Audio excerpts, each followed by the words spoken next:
मित्रांनो नमस्कार. आजच्या भागामध्ये आता इकडं राणी तिथे लहान मुलांसोबत खेळत असते. तेवढ्यात तिथे गोट्या येतो आणि गोट्या म्हणतो की काय करतेस राणी. राणी म्हणते की काय नाही. तो राणीला तिकडे बोलावून घेतो आणि म्हणतो की राणी काय करत होतीस तू. अगं काय खेळत होतीस. तर आता राणी म्हणते काही नाही. ते म्हणतो की मला सांगशील का खरं कारण राणी तू इथे का आलीस ते. अरे भावा मी तुझ्यासोबत आहे, तू घाबरू नकोस, मला सगळं काय झालंय ते सांग. तर राणी म्हणते की तुला माहिती का गोट्या काय झालंय ते. आणि ती घडलेलं सगळं काही सांगते. मालती काय काय बोलली. ती म्हणते की माझ्यामुळे इंद्रसर पडले असं मला वाटतं ना, त्यामुळं मी इथं आले आहे.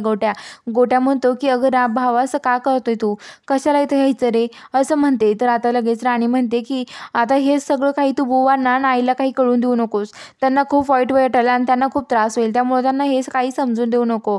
तर आता तो म्हणतो की ठीक आहे, पण किती दिवस असं करणार आहेस तू राणी असं तो म्हणतो. तर आता लगेच राणी म्हणते की अरे गोट्या मला तुझा फोन देशील का रे जरा, मला पाहिजे होता. तर आता लगेच तो म्हणतो की देतो. मग लगेच ती म्हणते की मला थोडंसं बोलायचं होतं. तर तो म्हणतो की तुझा फोन काय झालाय. तर ती म्हणते की अरे इंद्र सरांना वाचवायला गेले ना, तेव्हा दरीत माझा फोन पडून गेला. अरे तू कुठं पडलाय ना काय माहिती, सापडलाच नाही परत. तर आता लगेच म्हणतो की बघ मग धर कर फोन. आणि लगेच इकडून जी राणी आहे ती अश्विनीला म्हणजे चिकूला कॉल करते.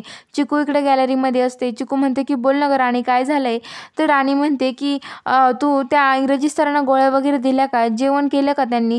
तर आता लगेच चिकू म्हणते की नाही ना गं, ते माझा काहीच ऐकत नाहीये, तो काय करू मी तरी, तू सांग ना. तर आता राणी म्हणते की हे बघ तू त्यांना सांगायचं की तुम्ही जेवण गोळ्या औषधं घ्या, नाही तर मी तुमच्याशी बोलणार नाहीये. म्हणजे तू आणि मी आपण दोघींनी त्याच्यासोबत बोलायचं नाही असं त्याला सांगून दे, इंद्र सरांना सांगतो. तर आता लगेच ती म्हणते ठीक आहे, मी सांगून बघते तसं इंद्राला असं म्हणते. आणि आता लगेच राणी म्हणते की जा आणि इंद्र सरांना तू काहीच चुकून देऊ नको, त्यांना त्यांच्या गोळ्या टायमावर दे असं म्हणते. तर आता लगेच इकडे चिकू म्हणते की हो देईल मी टायमर गोळ्या, तू काळजी करू नको, तू जशी काळजी घेते ना त्याची, मी तशीच सेम त्याची काय दादूची काळजी घेईल असं म्हणते. आणि ती म्हणते की तू आरामात राहा, तू काळजी घेऊ नको असं म्हणते. आणि ते आता तिकडे येते इंग्रजीतकडे आणि म्हणते की अरे दादू तुला माहिती का, मला राणीचा कॉल आला होता आणि आता तुझी काळजी घ्यायला सांगितली तिने मला, त्यामुळे आता तू स्वतःची काळजी घ्यायची, जेवण करायचं, गोळ्या घ्यायच्या. आणि त्या टेबलवर ठेवलेल्या गोळ्या कुठे आहे. तर तो तुला माहीत झालं राणीने सांगितलं का. तर ती म्हणते की हो राणीने मला सांगितलंय, घे त्या गोळ्या. तर आता लगेच तो म्हणतो की नकोय मला, राणीने माझ्या फोनवर फोन का नसेल केला मग असं म्हणते. तर आता लगेच ती म्हणते की तुझा फोन लागला नसेल त्यामुळं, अरे तिचा फोन कुठं चालू आहे, तिने गोट्याच्या फोनवरून केला होता असं म्हणते. आणि आता चिकू त्याला त्या इंग्रजीतल्या बळच गोळ्या देते आणि तो गोळ्या वगैरे घेतो. तर आता लगेच राणी ती चिकू आहे ती म्हणते की दादू गोळ्या घे बरं का तू, कारण की राणीने मला काळजी घ्यायला लावली आहे, नाही तर ती तुझ्याशी बोलणारच नाही, मी पण नाही बोलणार असं म्हणते. आणि म्हणते की लवकर दादू तुला बरं करायचं आहे मला असं म्हणते आणि तिथून जाते. तर आता सकाळी सकाळी इकडे मालतीन त्या सगळेजण बसलेले असतात आणि जी मालती आहे ती म्हणते की आता आपलं घर किती मस्त वाटतंय ना, पहिले आपल्या घरी कसं सोन्याच्या घासाचं खाऊ होतं आपल्या पुढे, पण आपल्याला खाता येत नव्हता, त्याच्यामध्ये आपल्याला आनंद दिसत नव्हता. ती राणी आल्यापासून आपल्या घरात कसं वातावरण तयार झालं होतं, पण ती गेली ना तर सगळं काही फ्रेश वगैरे खूप भारी वाटायला लागले असं म्हणते. तर आता लगेच ते असं म्हणल्यावरती आता ते म्हणतात की हो ना खरंच आता खूप छान झालंय आपल्या घरामध्ये सगळं काही असं म्हणते.